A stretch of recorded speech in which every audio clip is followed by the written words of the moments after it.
वज़ीर-ए-आज़म शहबाज शरीफ 4 रोज़ा दौरे पर लंदन पहुँच गए। वज़ीर-ए-आज़म के वफ़द में वफाकी वज़राए इसहाक़ डार, ख्वाजा आसिफ और अता तारर शामिल।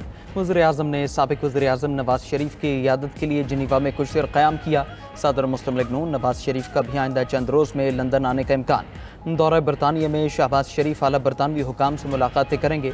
वज़ीर-ए-आज़म पाकिस्तानी बिजनेस और कम्युनिटी क़यादत से मुलाकातें भी करेंगे।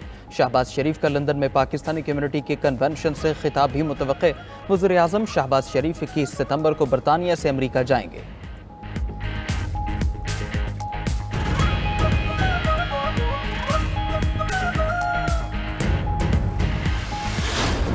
दो दिल एक जान सऊदी अरब पाकिस्तान और सऊदी अरब के दरमियान तारीखी दिफाई मुआहदा। दोनों ममालिक एक दूसरे का दिफा करेंगे।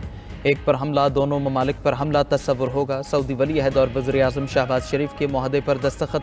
पाकिस्तान हरमैन शरीफैन का मुहाफ़िज़ बन गया। मुआहदे की तैयारी और तकमील में फील्ड मार्शल सैयद आसिम मुनीर का कलीदी किरदार। वज़ीर-ए-आज़म शहबाज शरीफ का तारीख़ी इस्तक़बाल पर वली अहद से इजहार तशक्कुर। समाजी राब्ते की वेबसाइट पर पैगाम में लिखा, पुरखुलूस और शानदार इस्तक़बाल ने मेरे दिल को छू लिया। मुस्लिम दुनिया के लिए मोहम्मद बिन सलमान का विजन और क़यादत काबिल तारीफ़ है।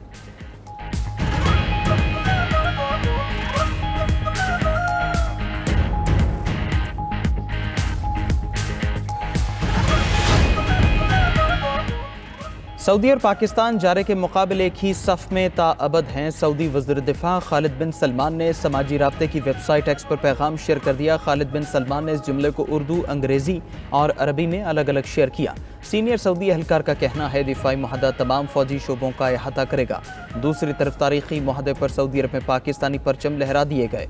रियाद का 99 मंजिला किंगडम टावर पाकिस्तानी परचम के रंग में रंग गया। दारुल हुकूमत इस्लामाबाद की अहम इमारतें भी रोशनियों से जगमगाती रही।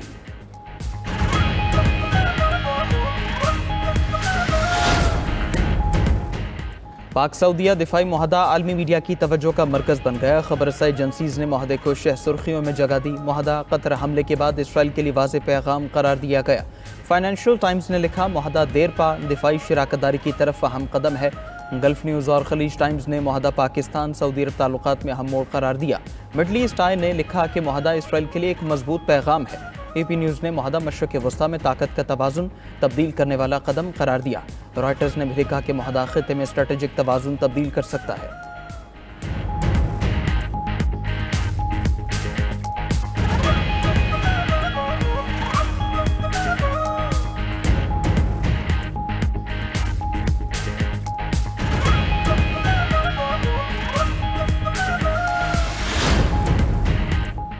अमरीका और बरतानिया के दरमियान 350 अरब डॉलर के तिजारती मुआहदे। अमरीकी सदर और बरतानवी वज़ीर-ए-आज़म के दिफा और टेक्नोलॉजी के मुआहदों पर भी दस्तखत। सर कीर स्टारमर ने मुआहदे को बरतानवी तारीख़ का सबसे बड़ा मुआहदा करार दे दिया। कहा कि अमरीका बरतानिया का सबसे बड़ा तिजारती शराकतदार है। अटलांटिक के दोनों तरफ अरबों डॉलर की आमदरफ्त होगी। अमरीकी सदर ट्रंप ने कहा कि बरतानिया अमरीका का हम इत्तेहादी है। हमने बरतानिया का टैरिफ कम कर दिया। इसराइल और गजा का मामला पेचीदा है मगर हल हो जाएगा। अफगानिस्तान में बगराम एयरबेस वापस चाहते हैं। इससे पहले बरतानवी बादशाह चार्ल्स ने अमरीकी सदर के एजाज़ में इशाइया भी दिया। तकरीब में शहजादा विलियम, शहजादी कैथरीन और अमरीकी वज़ीर ख़ारजा मार्को रूबियो भी शरीक थे।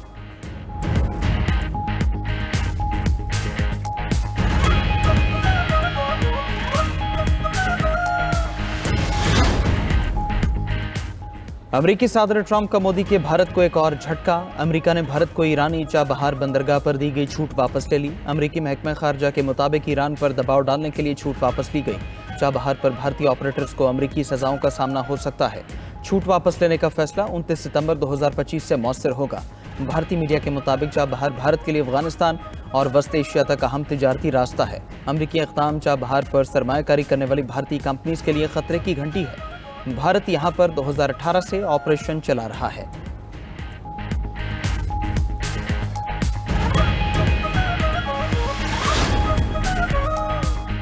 इसराइल के ज़मीनी ऑपरेशन ने फ़लस्तीनियों पर ज़मीन मज़ीद तंग कर दी। सेहूनी फ़ौज की बमबारी से 24 घंटों में मज़ीद 48 फ़लस्तीनी शहीद। गजा में भूख से मज़ीद 4 फ़लस्तीनी दम तोड़ गए। भूख से मरने वाले फ़लस्तीनियों की तादाद 435 हो गई, जिनमें 147 बच्चे भी शामिल हैं। उधर जनूबी गजा में लड़ाई के दौरान मेजर समेत 4 इसराइली फ़ौजी हलाक। इसराइली फ़ौज ने अपने मेजर समेत 4 फ़ौजियों के जहन्नुम वासिल होने की तस्दीक की। इसराइली फ़ौजियों की हलाकत का वाक़या गजा के जनूबी शहर रफ़ा में पेश आया। دوسری طرف اسرائیل کے جنوبی لبنان پر فضائی حملے، صہیونی فوج کا کہنا ہے جنوبی لبنان میں حزب اللہ کے فوجی اہداف پر فضائی حملے کیے۔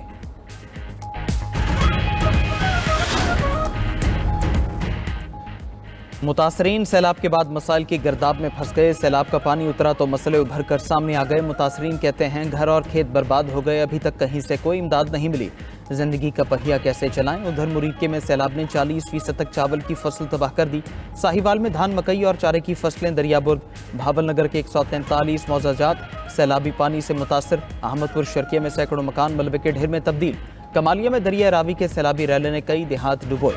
قصور میں دریا ستلج کا پانی تاحال موجود، سیلاب متاثرہ بچوں کے لیے کشتیوں پر سکول کھل گئے۔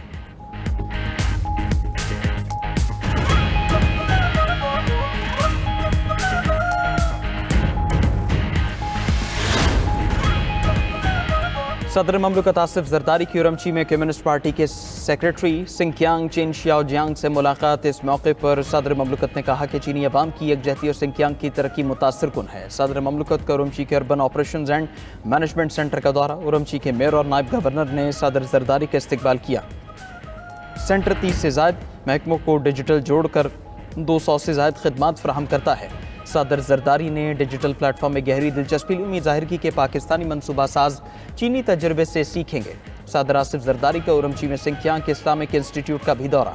صدر زرداری نے انسٹیٹیوٹ کی خدمات کو سراہا اور پاک چین علمی اور ثقافتی تبادلوں کی اہمیت پر زور دیا۔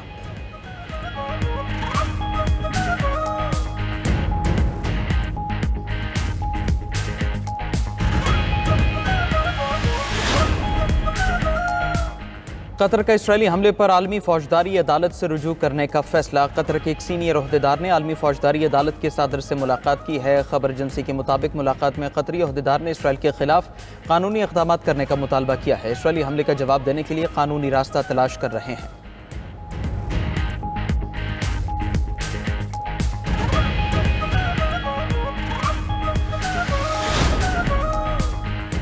خلیج تعاون کونسل کا ڈیفنس طاقت بڑھانے کا فیصلہ۔ خلیجی ممالک کی افواج کے درمیان عسکری اور انٹیلیجنس تعاون بڑھایا جائے گا۔ خلیج تعاون کونسل کے وزراء دفاع کے اجلاس کا مشترکہ اعلامیہ جاری۔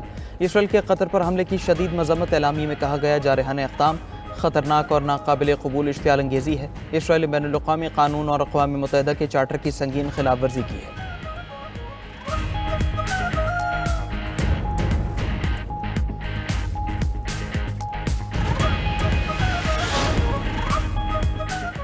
اس بار ارشد ندیم کا نشانہ چوک گیا۔ Pakistani athlete world athletics championship میں میڈل نہ جیت سکے۔ ٹوکیو میں جاری جیولن کے فائنل مرحلے میں ارشد ندیم نے اپنی پہلی تھرو 82.73 میٹر دور پھینکی۔ دوسری باری میں ان کا تھرو فاؤل ہو گیا۔ تیسری بار میں 82.75 میٹر تھرو کی، لیکن ٹاپ 8 میں بھی جگہ نہ بنا سکے۔ بھارت کے نیرج چوپڑا بھی فائنل تک نہ پہنچ سکے۔ چیمپئن شپ کا گولڈ میڈل ٹوباگو کے ایتھلیٹ نے جیت لیا۔ کشن والکوٹ نے 88.16 میٹر کی تھرو کر کے گولڈ میڈل جیتا۔